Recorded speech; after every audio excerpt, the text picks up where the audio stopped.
यहाँ की यूथ की तरफ से सवाल है।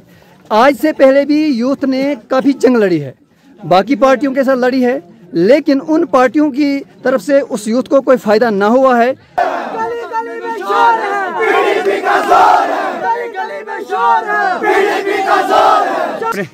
सर, जिस रास्ते से आप इस वक्त गुजर रहे हैं, तो क्या कहना चाहेंगे इस रास्ते के बारे में आप? मैंने ज़िंदगी में अपनी लाइफ में, अल्लाह गवाह है, कभी इतने जज्बात नहीं देखे, इतना जन सैलाब इन पहाड़ियों में इतना जन सैलाब नहीं देखा। ये वन साइड गेम है सर, वन साइड गेम है, लेकिन सवाल यह है कि जिस रास्ते से आप गुजर रहे हैं, क्या वाकई ये कठिन रास्ता है? क्या ये यूथ जो है इस वक्त पीडीपी के साथ है और ये नारे और ये जज्बे क्या इनकलाब ला सकते हैं? बराबर इनकलाब ला सकते हैं। इनकलाब आया है और इंशाल्लाह आ जाएगा। ये रास्ते जो हैं ये घोड़े बड़ी मुश्किल से यहाँ से चलते हैं, और यहाँ 80 साल का बुजुर्ग भी चल रहा है, जवान भी चल रहा है, बच्चा भी चल रहा है। यहाँ टी शर्टों पर जंग है, शान साहब के फोटो के लिए लोग तरसते हैं, दीदार को तरसते हैं। ये वन साइड गेम है। नौजवानों ने पूरा तहिया कर लिया, हम तब्दीली लाएंगे। सर, मेरा एक लास्ट सवाल आपसे कि ये रास्ता अभी शान साहब जो जलसे में जा रहे हैं, और ये सवाल मेरा इसलिए है कि यहाँ की यूथ की तरफ से सवाल है। आज से पहले भी यूथ ने काफ़ी जंग लड़ी है, बाकी पार्टियों के साथ लड़ी है, लेकिन उन पार्टियों की तरफ से उस यूथ को कोई फ़ायदा ना हुआ है।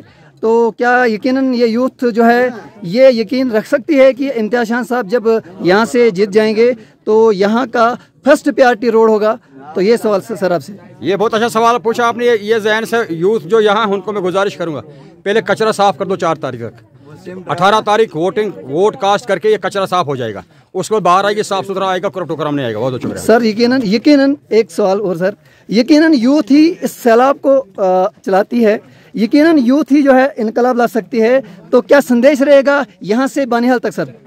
बारामूला के जवानों ने इनकलाब लाया, बारामूला के जवानों ने वहाँ की सियासत बदल दी, बारामूला के जवानों के हाथ में सियासी किताब आ गई। बराबर यहाँ का गूल बानियाल का जवान कचरा साफ करेगा और शान साहब को भारी एक्सेस से कामयाब करेगा। मैं जवानों को खुशी मुबारकबाद देना चाहता हूँ। जवानों, कचरा साफ होने दो, बाहर आएगी, रोड बनेंगे, कॉलेज बनेंगे, पुल बनेंगे, किसी का आंसू जमीन पर गिरने नहीं देगा। शान साहब की ऐसा निराला अंदाज है शान साहब का। बहुत बहुत शुक्रिया। शुक्रिया।